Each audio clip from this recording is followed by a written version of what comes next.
Bonjour à tous et heureux de vous retrouver sur Proximité Web TV pour votre émission Au cœur de la tanière. Au cœur de la tanière, vous le savez, l'info focus sur l'actualité des Panthères du Gabon. Nous sommes là pour parler des Panthères du Gabon. En première partie de cette émission, nous allons évoquer la qualification à la CAN Cameroun 2021 et en deuxième partie, nous allons nous projeter sur la qualification au Mondial Qatar 2022. Et pour en parler avec nous sur ce plateau, un invité, pas des moindres, le sélectionneur national des Panthères du Gabon, Monsieur Patrice Neveu. Coach, bonjour. Bonjour, bonjour à tous. Heureux de vous retrouver sur le plateau de l'émission Au cœur de la tanière. Avec plaisir. Vraiment, merci d'avoir répondu à notre invitation. Avec plaisir.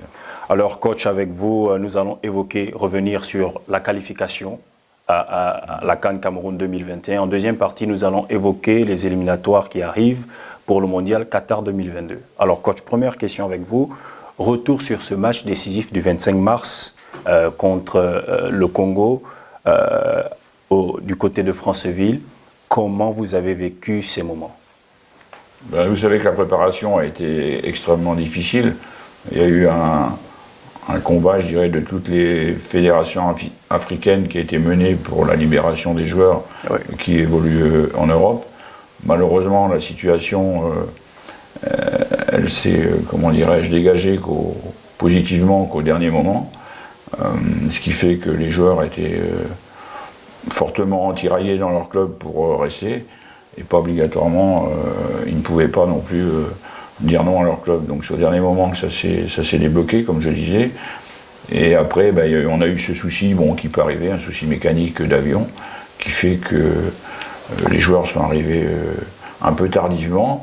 Bon, malgré tout, on peut dire quand même que, heureusement que l'État gabonais et ma fédération avaient prévu de mettre cet avion à disposition des joueurs.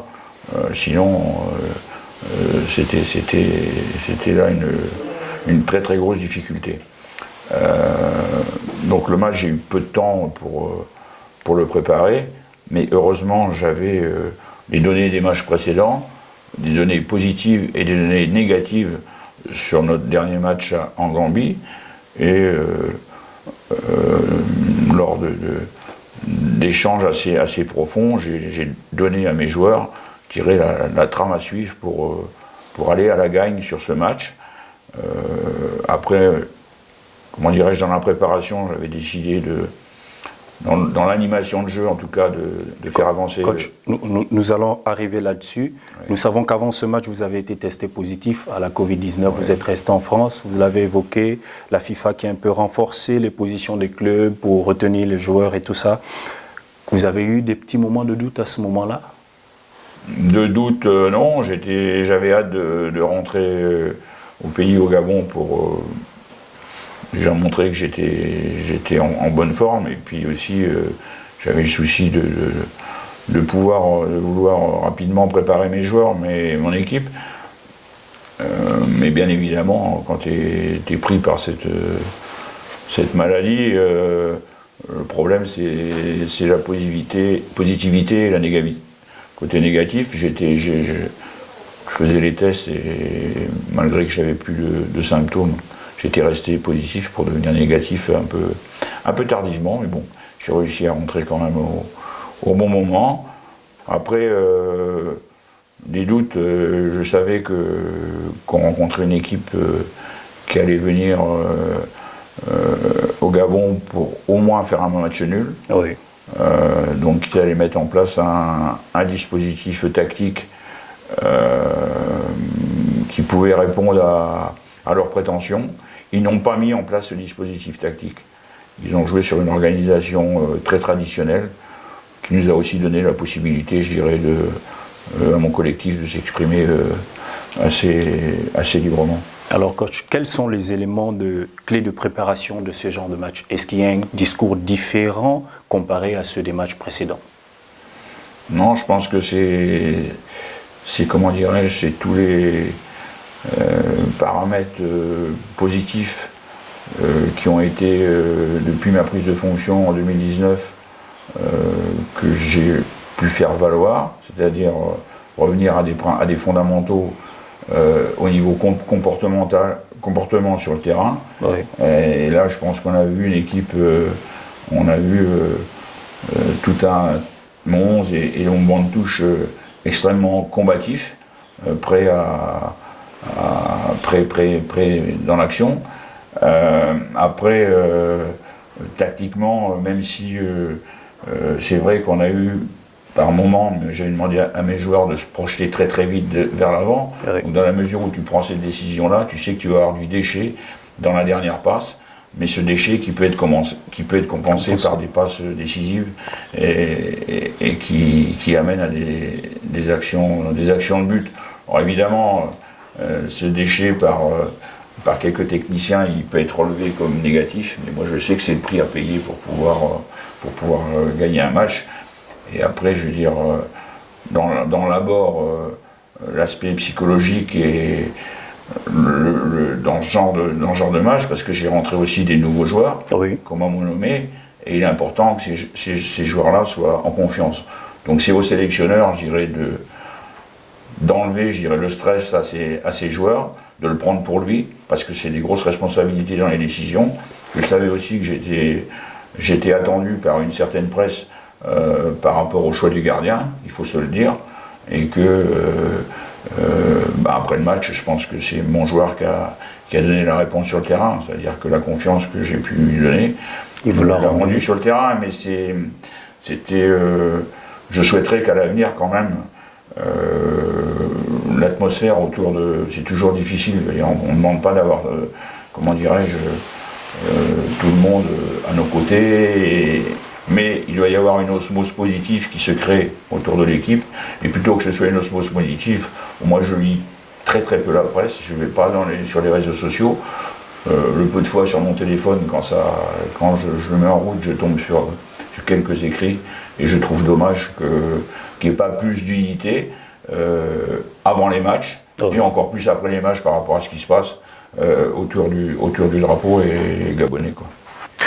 Coach, nous avons vu deux anciens internationaux autour des jeunes garçons, à proximité de ces garçons lors de ces deux derniers matchs qui nous ont conduits à la qualification à la CAN au Cameroun. C'était important de les avoir autour des jeunes.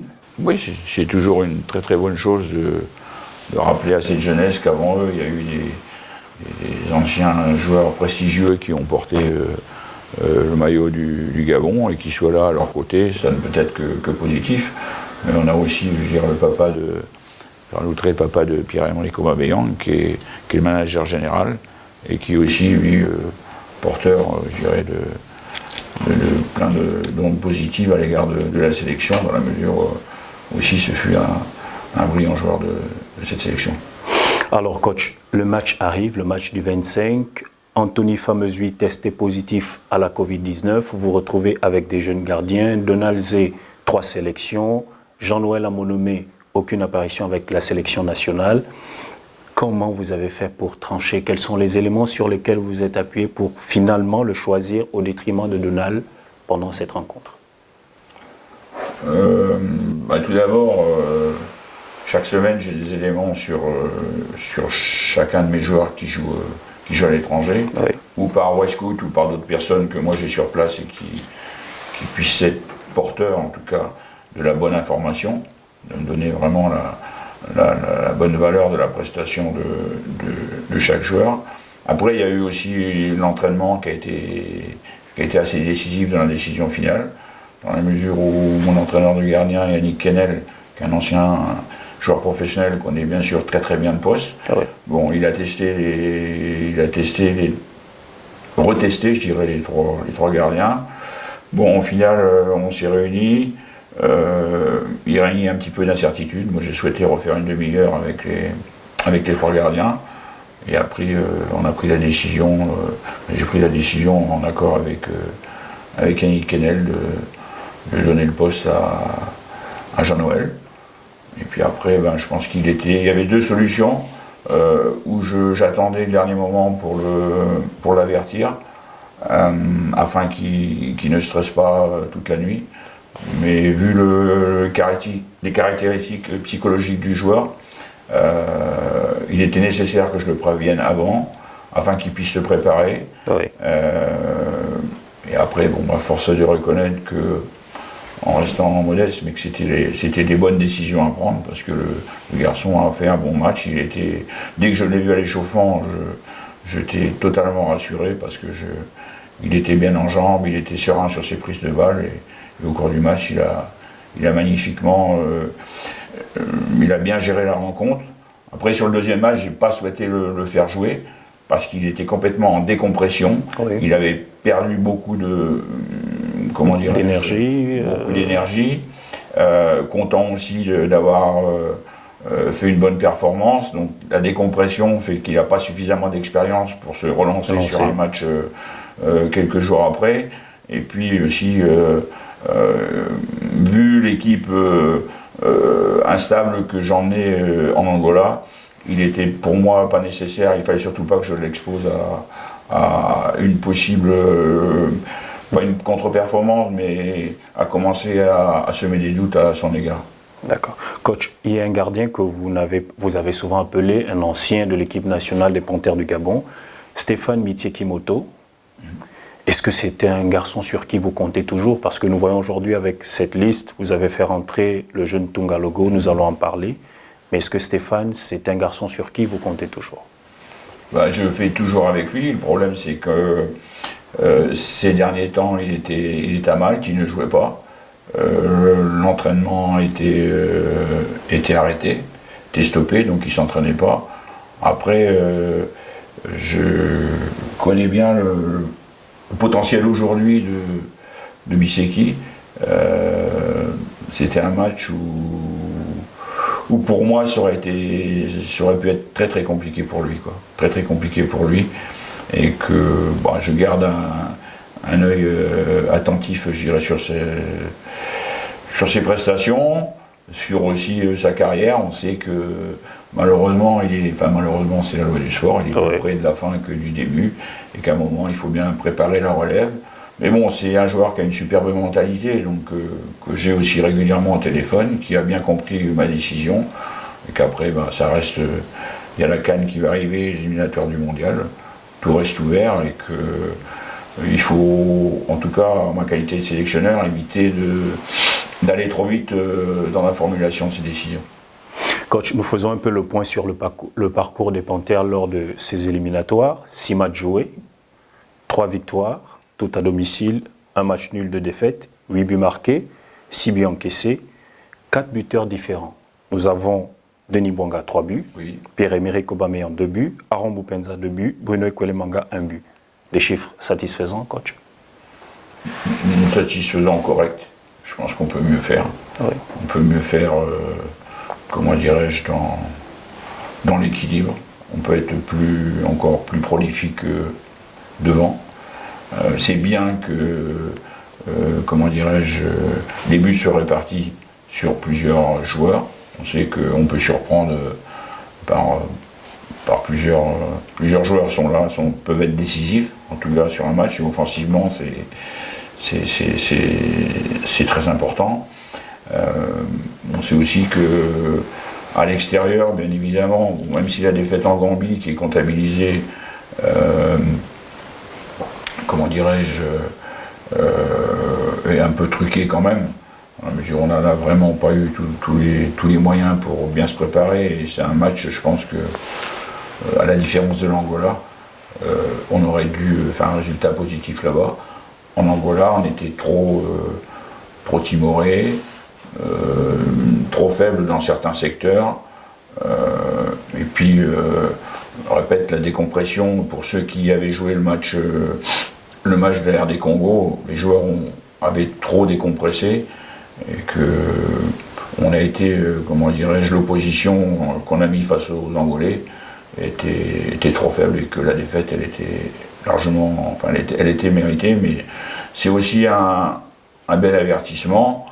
Vous savez que, bien logiquement, lorsque je remets ma sélection, logiquement d'ailleurs, elle est parfois il y a beaucoup de contradictions, et qui revient quelquefois des noms de joueurs qui jouent dans les championnats de moyenne qualité, et que là, j'avais donné la chance à par obligation à quelques jeunes. Ils ont eu le rendement, certains peuvent être, comment dire, pas excusables, mais je peux prendre en considération leur manque de rendement, mais il ne faudra pas que ça se renouvelle. La jeunesse n'est pas, pour moi, comment dirais-je, une lecture pour moi donner. Au contraire, si tu es un peu moins performant dans certains domaines, tu dois être plus engagé dans certains aspects du jeu. Ça n'a pas été le cas, donc je pense je leur ai dit, j'espère qu'ils en ont pris bonne note et après ça va continuer à travailler dans leur club. Alors coach, Aaron Boupenza, joueur gabonais, attaquant du côté de la Turquie, un joueur qui flambe. Vous êtes surpris par ces statistiques ou pour vous c'est l'éclosion finalement de son talent qui s'exprime aujourd'hui? Non, je ne suis pas surpris, pas surpris par ces statistiques parce que c'est un joueur extrêmement qui a de grosses qualités. Maintenant, comme tout joueur, on sait que pour mettre au service du collectif et pour être aussi individuellement performant, il faut avoir un mental très fort. Bon, ce qui a beaucoup changé chez Aaron aujourd'hui, c'est qu'il s'est quelque peu exilé, je dirais, il s'est exilé de la France, il est en Turquie, dans un pays où il a dû travailler aussi, il n'a pas eu sa place dès qu'il est arrivé, il a dû beaucoup travailler. Il a changé, je dirais, en termes d'approche de match, de gestion de sa personne, sa personnalité. Et il doit encore faire des progrès. Il ne faut pas penser non plus que ça y est, c'est arrivé. C'est là qu'il va falloir être encore plus vigilant. Mais il confirme, comment dirais-je, le talent qu'il avait lorsqu'il était à Bordeaux. Maintenant, il faut reconnaître que, certes, il a commis des erreurs, mais les clubs, je le dis parce que je suis bien placé pour le dire, je suis de nationalité française, en France, sont pas obligatoirement bien organisés pour gérer des jeunes joueurs qui sortent du continent africain, qui ont 17-18 ans. Un garçon, il doit être beaucoup plus encadré. Et je pense que la réponse qu'Aaron est en train de donner confirme mes propos. Un autre Aaron, je vais l'évoquer avec vous, Aaron Pinangoy, qui est en train de se remettre tout doucement. Nous pensons qu'il va être certainement disponible d'ici là, coach. C'est un cadre toujours de votre effectif? Oui, mais c'est un peu plus compliqué, je l'ai eu hier au téléphone, c'est un peu plus compliqué que vous le dites, dans le sens où il n'a pas été très bien pris en charge, sa blessure n'a pas été très bien pris en charge en Turquie. Ça peut arriver, il s'est reblessé assez gravement et je suis en train de voir avec lui, là, de se rappeler dans la journée. Je pense qu'il va être bon de l'orienter en France pour qu'il soit pris en charge par, comment dirais-je, par un pôle de docteurs spécialisés afin d'avoir une véritable visibilité sur la nature de sa blessure, comment la guérir et comment le relativiser parce qu'aujourd'hui il est complètement à l'arrêt, il s'est reblessé. On lui avait diagnostiqué une certaine blessure sur un tendon de la cuisse et là c'est le muscle en dessous qui a un problème.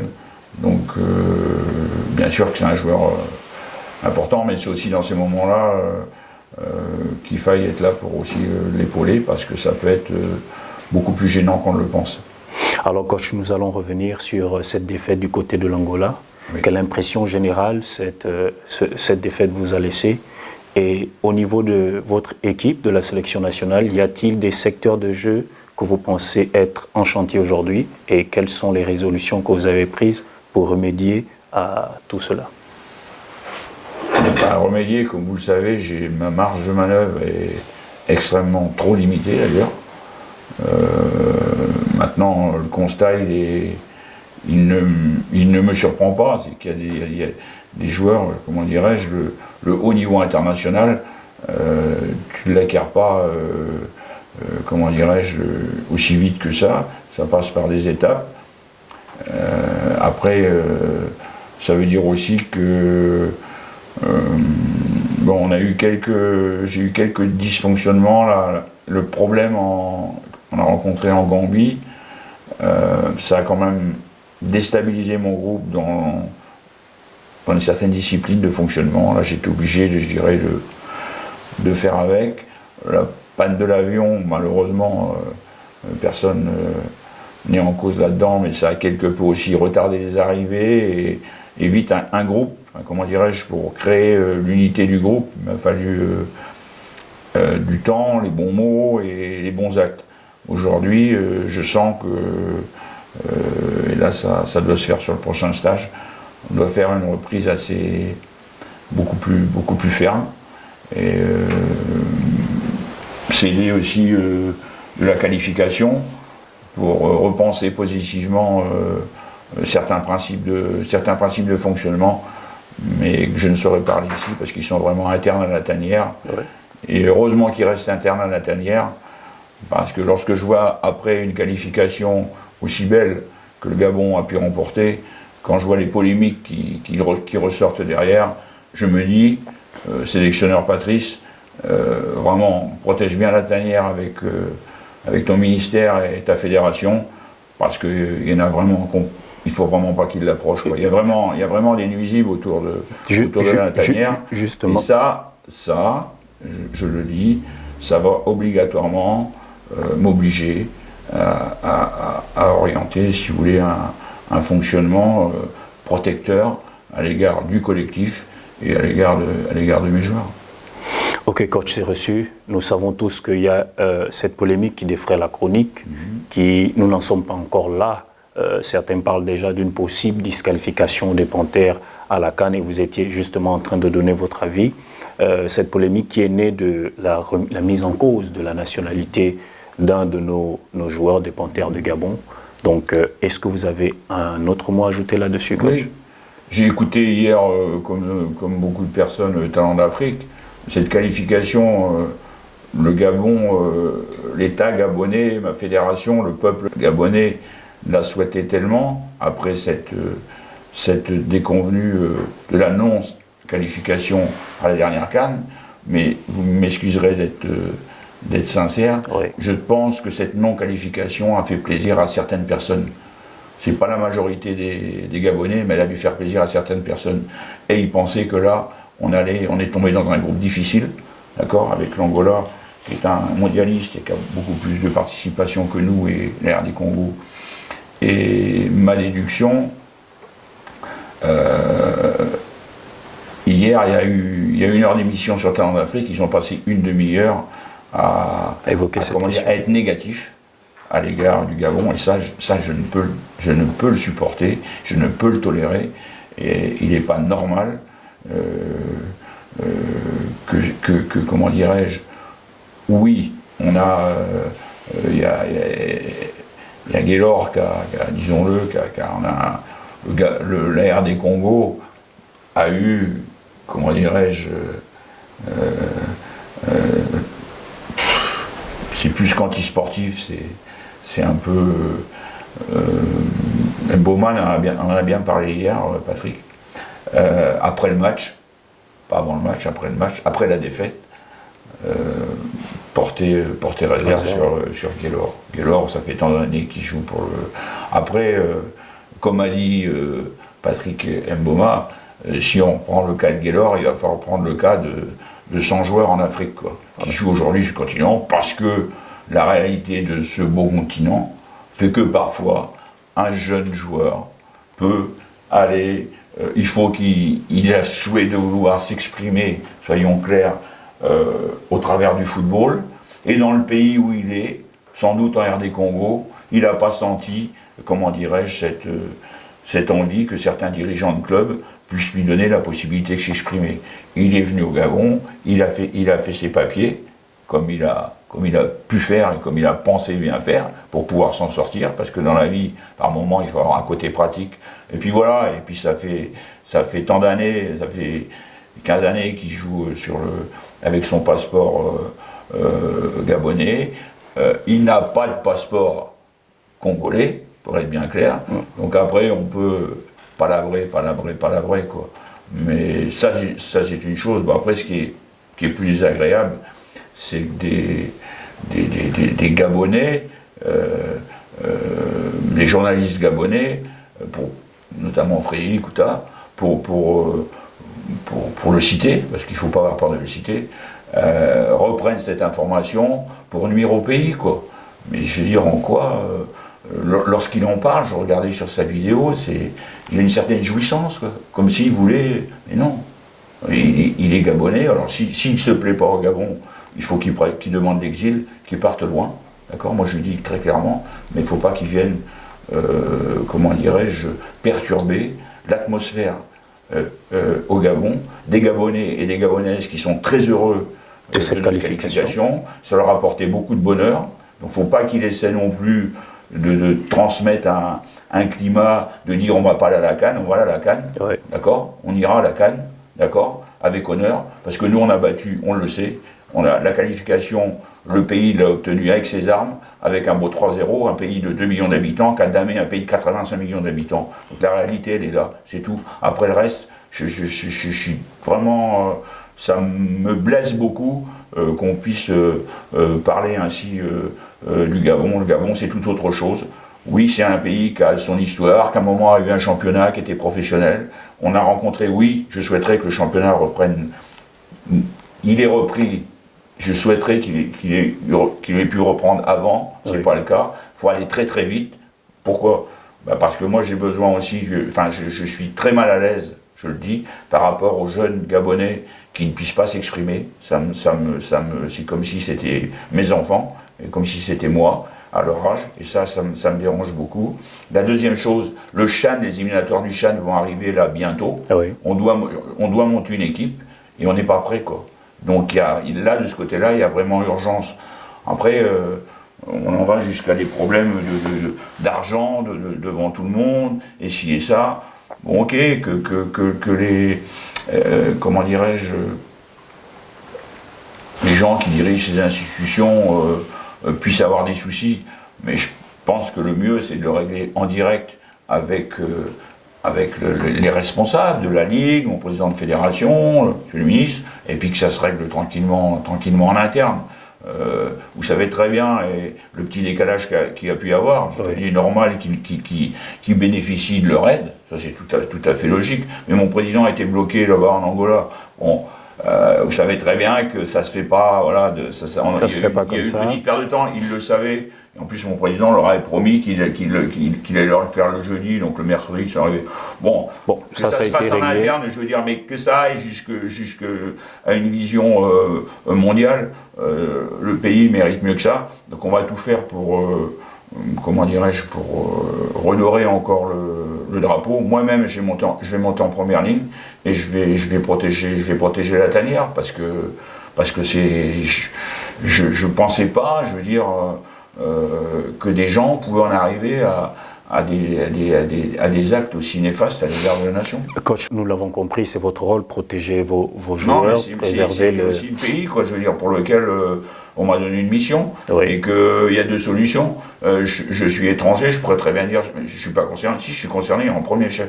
Oui. En premier chef. Pire que si c'était mon pays. Alors, coach, nous irons à la CAN.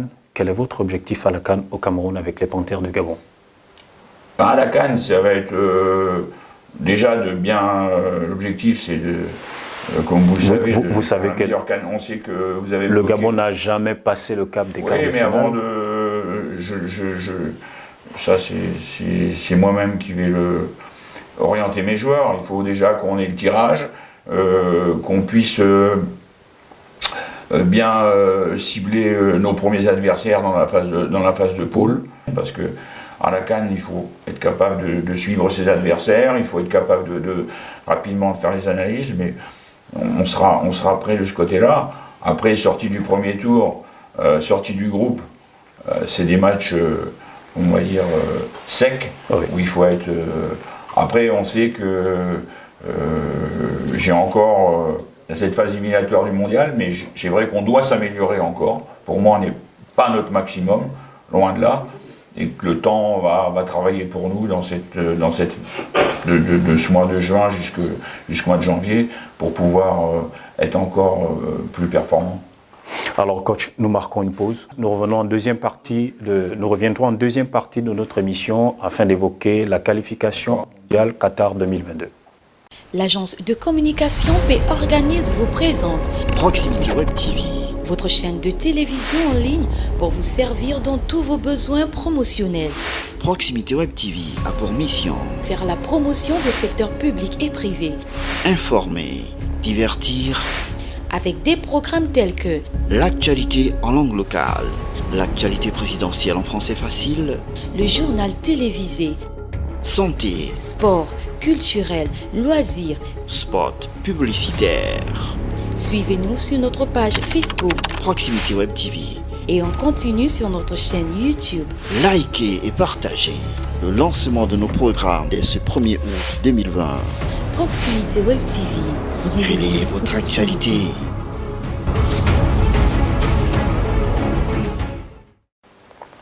Retour sur le plateau de votre émission Au cœur de la tanière. Vous êtes toujours sur Proximité Web TV et nous sommes en compagnie du coach Patrice Neveu.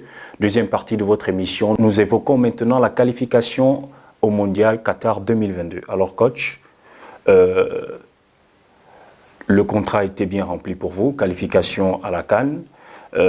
Du côté du ministère des Sports, le patron de ce département annonce une qualification au Mondial. On a l'impression que ces deux discours peuvent être différents.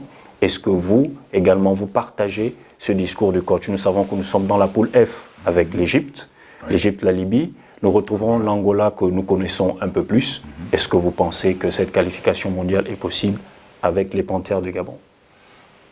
Se qualifier, il faut toujours l'envisager et partir avec cette ambition.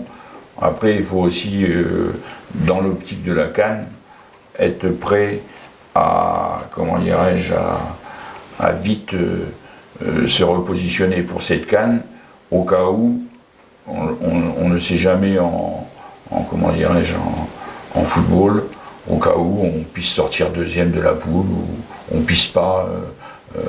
Ma crainte par rapport à cette ambition logique, parce qu'on rentre dans une compétition, il est logique qu'on la joue pour y aller.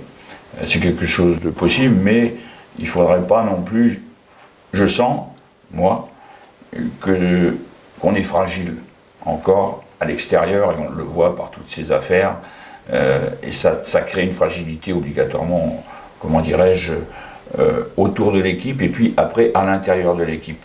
Parce que, voilà quoi. Donc je me dis que cette mobilisation négative qui est derrière l'équipe peut vite avoir un écho, créer des échos un petit peu de déstabilisation si on ne va pas au mondial, et faire en sorte que si moi je ne protège pas suffisamment mon équipe, et si les gens ne s'associent pas à moi pour protéger l'équipe, on risque de planter les deux. C'est-à-dire, on risque de planter les éliminateurs du mondial et on risque de planter la CAN. La priorité, la qualification à la CAN, on l'a. Tout le monde est allé la chercher, on l'a. Donc ça, il ne faut pas perdre de vue que ça reste un gros objectif, c'est-à-dire, quand on sera en commune, de faire une grosse performance. Et il ne faudrait pas que des résultats inconstants en éliminatoire Coupe du Monde, créer une mauvaise ambiance. Donc c'est surtout ça qui passe. Et j'ai raison, parce que quand on joue à ce qui se trame après une qualification, je me dis, malheureusement, parce que derrière, entre guillemets, derrière ces personnes, il y a des relais quand même, quoi. Je vois une certaine presse qui essaie de contredire ces personnes-là, mais je ne vois pas non plus la totalité de la presse gabonaise se lever comme un seul homme pour dire stop, arrêtez, voilà, c'est Gabon, c'est ce qui devrait, voilà. Et cette fragilité-là m'amène à réfléchir. Donc oui, on peut prétendre y aller, mais il faut aussi qu'on soit encore beaucoup plus solidaire dans l'ensemble. Et puis nous aussi qu'on puisse encore s'améliorer, parce que ce qu'on fait, c'est pas, pour moi en tout cas, c'est pas contre la RD Congo, j'ai vu de bonnes choses. On sait que l'effectif est ce qu'il est en termes de qualité et quantité par rapport à la profondeur du banc. je vais essayer de l'améliorer comme je peux avec les moyens du bord, et tout en sachant aussi, comme vous le savez, que le fait que le championnat ne se joue pas, ça reste quand même difficile. Coach, nous l'avons vu avec le jeune Dalian Tung Alogo. Il a été préparé avec le coach Yvon, que vous avez contacté personnellement, oui. Justement. On va revenir un peu sur le terrain parce que, vous l'avez dit dans vos propos, vous reconnaissez, et le Gabon a toujours eu ce problème de profondeur de banc. Avec la réalité que nous vivons aujourd'hui, le championnat est à l'arrêt. Quelle est la stratégie, coach, que vous avez mise en place jusque-là pour essayer de remédier à cette situation? Est-ce que vous prendrez des joueurs de champ que vous avez déjà identifiés du côté du Gabon, qui vont travailler et que vous allez suivre, ou encore vous allez aller à l'extérieur, essayer de regarder s'il y a des ressources de ce côté pour essayer de bonifier ce banc des Panthères du Gabon? Déjà, les joueurs locaux ont besoin de reprendre les entraînements, de travailler, et puis pour devenir joueur international, tu ne le deviens pas comme ça en 6 mois. Donc ça va être extrêmement compliqué de ce côté-là, quoi. À moins que si le championnat reprend comme il est annoncé en septembre, octobre, novembre, décembre, qu'en 3-4 mois j'arrive à trouver 1 ou 2 perles rares, mais bon, ça va être extrêmement compliqué. Après, la solution, c'est peut-être de faire glisser des joueurs d'un poste à un autre poste pour pouvoir apporter un peu plus d'assises dans certains secteurs. C'est quelque chose qui est peut-être qui est envisageable pour moi. J'y réfléchis. Voilà les seuls moyens que j'ai aujourd'hui. Après, c'est aussi faire un rappel à ceux qui sont sur le banc, qu'ils activent un petit peu leur maturité, qu'ils activent un peu leur potentialité pour pouvoir devenir plus solide et se rapprocher des titulaires. Parce que là, on sent aujourd'hui qu'il y a vraiment un décalage entre une partie des titulaires et les remplaçants, quoi. Et le niveau, ça devrait se limiter, quoi. Ça devrait se rapprocher. Justement sur la question, coach, nous avons fait une émission sur ce plateau au cœur de la tanière où nous avons évoqué le statut de remplaçant en sélection nationale. Quels sont les critères pour être un remplaçant en sélection nationale? Entre le titulaire et son remplaçant, quels sont les critères sur lesquels vous vous appuyez? Si Pierre-Emerick Aubameyang doit avoir un remplaçant en équipe nationale, quel peut être le profil de ce remplaçant? Bon, il peut y avoir plusieurs prétendants, hein. Ça peut être un attaquant du moment, c'est-à-dire Aaron Moupenza, que je puisse déplacer sur l'axe. Il ne faut pas oublier Malik Evouna qui est en rééducation et qui j'espère, va revenir au plus vite.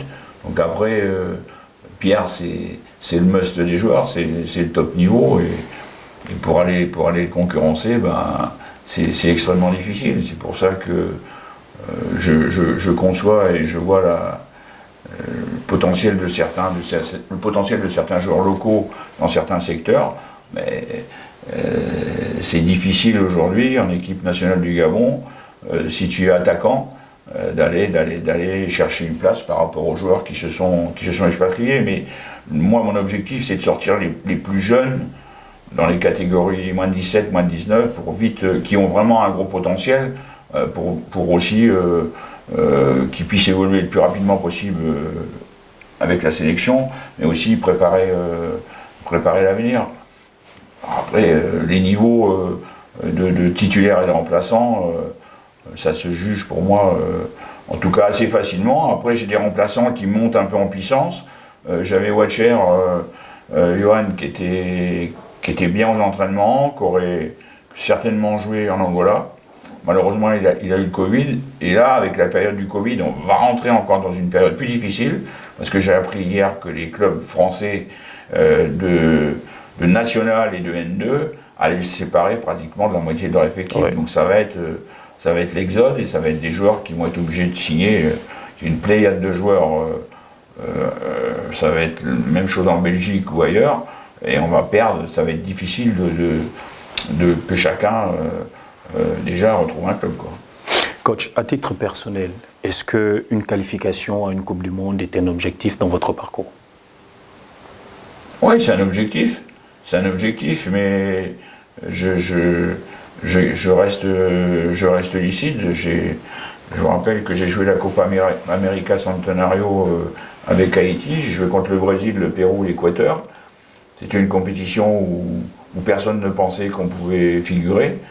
Donc je pense que oui, on peut ambitionner d'y aller. Maintenant, ce que moi je demande, c'est de laisser, comment dirais-je, travailler l'équipe, se préparer. Dans la poule, on a certes notre carte à jouer. Après, on sait aussi que si on sort de la poule, comme je l'espère, il y aura un autre match contre un adversaire direct, et que l'ambition, elle est totalement légitime, mais oui, c'est tout à fait possible. Après, je répète, et ça, c'est vraiment, il faut aussi, je répète, qu'on ait un climat beaucoup plus positif autour de l'entourage de l'équipe. Alors coach, vous avez sélectionné le jeune Tung Alogo, gardien de Bouanguidi. Après cette sélection que vous lui avez offerte, est-ce que vous comptez toujours sur ce garçon? Si oui, et quelles sont les qualités? Qu'est-ce qui vous plaît chez ce jeune gardien? Ben, oui, je compte toujours sur lui. La seule chose, c'est qu'il ne joue pas. Donc, ça c'est le premier point.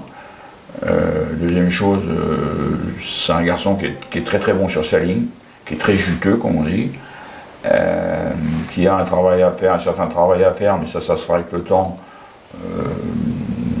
dans son jeu aérien, qui est très très hardi dans le but, donc qui a un gros mental, qui a une très bonne technique.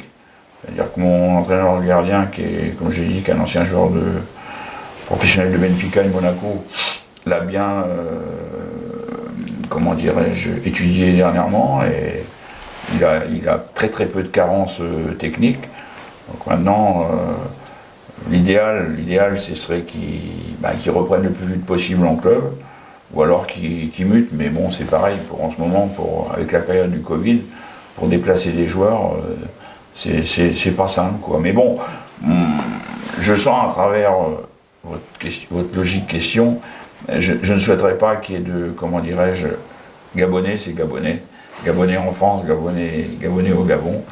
Je ne souhaite pas qu'il y ait de, comment dirais-je, de comparaison et de tension entre les joueurs locaux et les joueurs internationaux. Voilà, parce que l'opinion... Après, c'est la chance que certains ont pu avoir de partir, comment dirais-je, comme Gaylor, de partir et de faire comme, voilà, de faire un chemin. Bon, moi, je vais essayer de leur ouvrir le chemin, mais parce que j'ai pas pu pour le moment pour certains joueurs locaux, parce que j'ai vu que 6 matchs, et 6 matchs c'est trop court. Donc vite relançons le championnat, mais oui, il y a eu un temps. Malheureusement, les garçons subissent cette période Covid, et puis subissent le fait que notre championnat, comment dirais-je, doit être réadapté. Monsieur le ministre et mon président de fédération se sont penchés dessus. Donc voilà, espérons que cette fois, avec les dispositions qui seront entérinées, on puisse avoir un championnat régulier et puis que tout le monde y retrouve son point. Coach, est-ce que l'absence de championnat peut sceller la non-sélection de Dalian lors des fenêtres internationales à venir avec l'équipe des Panthères de Gabon? Bien sûr. D'accord, coach, nous sommes arrivés au terme de notre émission. Ouais. Vous avez certainement un mot de fin, une information que vous voulez rajouter. Nous vous donnons la possibilité de vous exprimer librement sur ce plateau, cette émission qui appartient à la sélection des Panthères du Gabon. Je mets à la place des jeunes Gabonais et leur dire je sais que la période était dure pour eux, d'attente, mais que j'ai bien mon ministère, ma fédération, là prochainement vont statuer, les compétitions vont reprendre. On va essayer aussi d'activer le football des jeunes afin Donc au moins que cette jeunesse, qui est l'avenir du Gabon, comment dirais-je, reprenne le moral, et que dans quelques mois, ils vont pouvoir rejouer avec leurs partenaires, avoir des rencontres et retrouver des vraies sensations sur le terrain, parce que franchement, je m'excuserai, j'ai pas beaucoup voyagé à l'intérieur du Gabon, mais je plains le jeune Gabonais qui a à 300, 400, 500 km d'ici, qui ambitionne, qui a les qualités, qui ambitionne de devenir un joueur professionnel, il a tout à fait le droit, et qui ne puisse pas avoir cette possibilité. Donc il faut rapidement qu'on déverrouille ça et qu'on leur redonne ce qu'on leur doit. Coach, merci encore d'avoir répondu à notre invitation. Merci beaucoup, merci à vous. Nous sommes arrivés au terme de votre émission Au cœur de la tanière sur Proximité Web TV. Nous étions en compagnie du sélectionneur national des Panthères du Gabon, M. Patrice Neveu, avec qui nous avons évoqué la qualification pour la CAN Cameroun 2021. Les Panthères du Gabon sont qualifiés. Nous avons également évoqué la qualification au mondial Qatar 2022. Nous espérons vous avoir donné l'essentiel des informations à retenir. Merci de nous avoir suivis et bonne suite de programme sur Proximité Web TV. À très bientôt. Ciao, ciao.